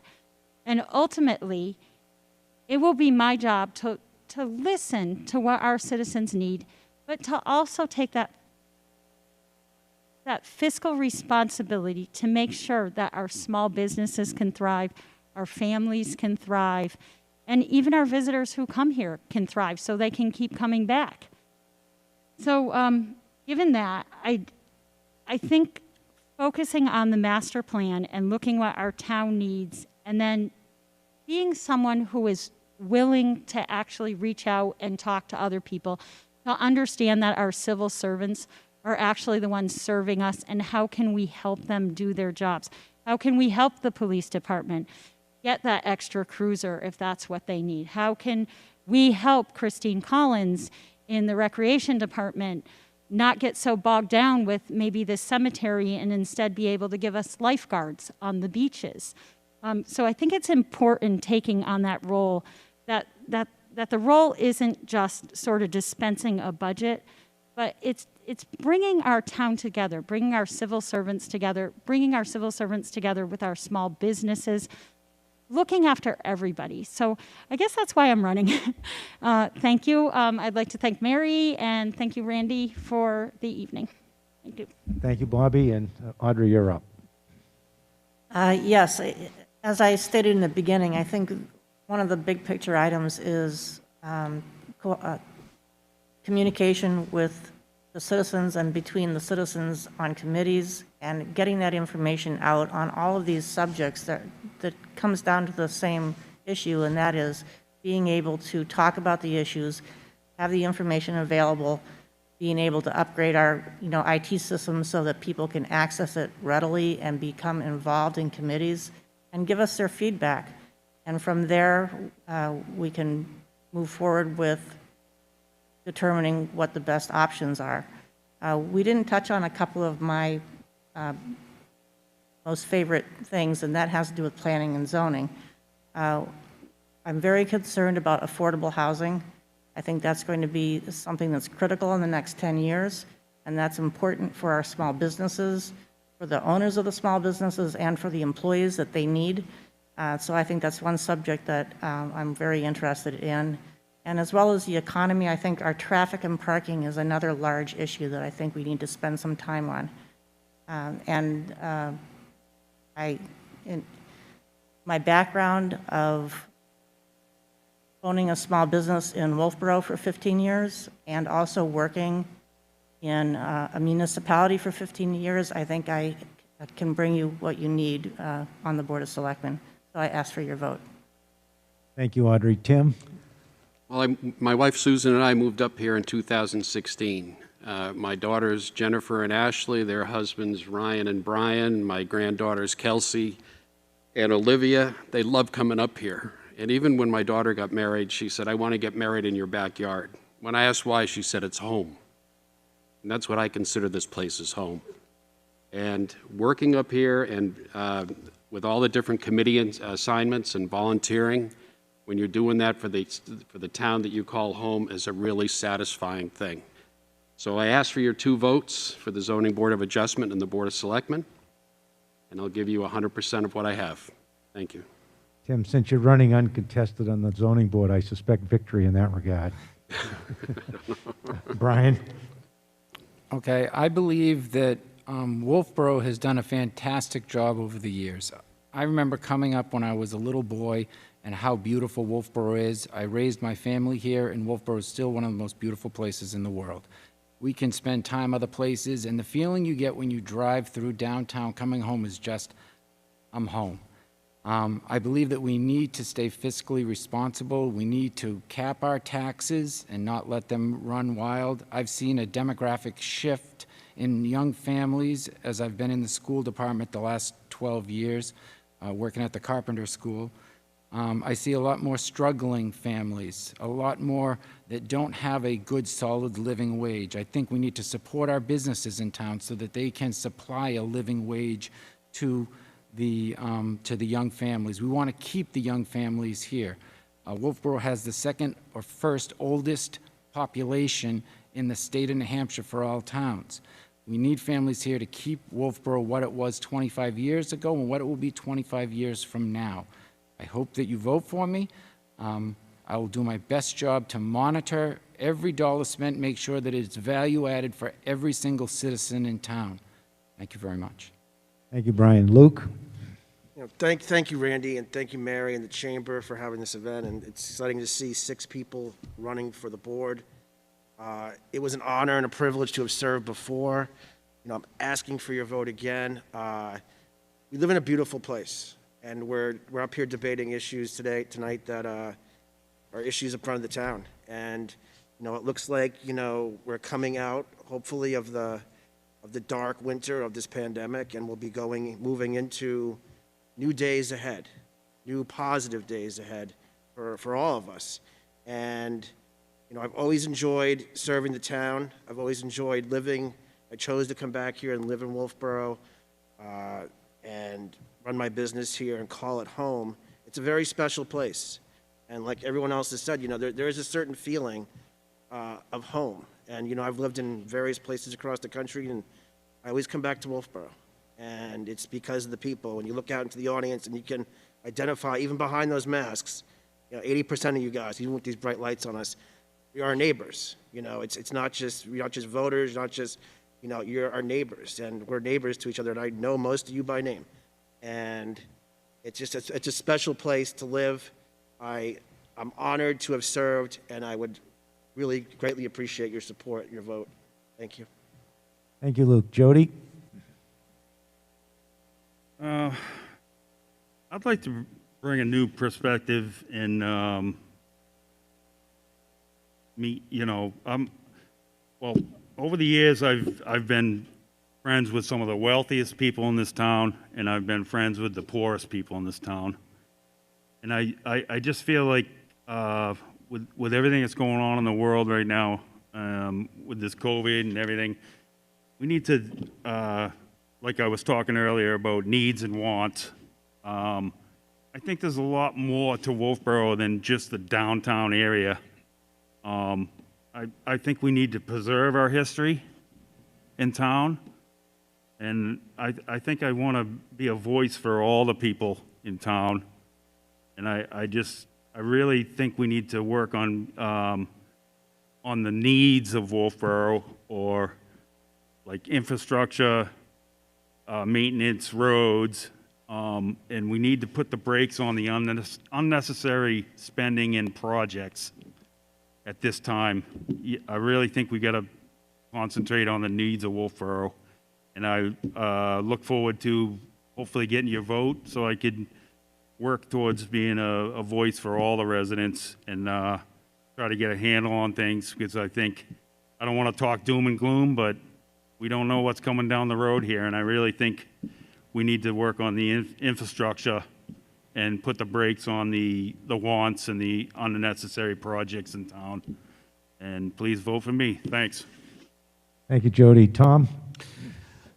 I'd like to thank Mary, the Chamber of Commerce, and Randy, as well as all the people that have participated in the audience today. It's good to see the citizens here too. As a uncontested candidate for re-election to the Budget Committee, I intend to stay on that. My expectation in joining the Police Commission is to build on the already strong bridge between the Budget Committee and the Police Commission. I've had a lifetime career of volunteer service, most recently in Wolfeboro as a member of the New Hampshire Boat Museum Board of Trustees, as well as their executive committee. Served as the marine operations person with the Wolfeboro Corinthian Yacht Club, and am on the Sawmill Marina board as well. I've served on 7 nonprofits, including of those 7, 3 I've participated in building committees where all the decisions that were being made and all the aspects of construction management were part of our responsibility. With the safety building and/or police department building coming online, I think I'm uniquely qualified to help in that regard. And just with my financial background, I'd like to be able to continue the financial fiscal responsibility that the Police Commission, the Budget Committee have already been very effective in managing our budget responsibly. Thank you. Thanks, Tom. And Sean, you get the last word. A lot of pressure. I would like to echo my co-candidates in thanking Mary, the Chamber, Randy, everyone here in the audience, and everyone watching at home to take the last hour and a half to get to know both myself and my fellow candidates. I'm honored to have this opportunity to use my 35 years of law enforcement and public safety experience to put that to work for the town and the good folks that live here, and I would greatly appreciate your consideration. All right, thank you all for coming. That wraps it up for this year, and I wish you all the best of luck.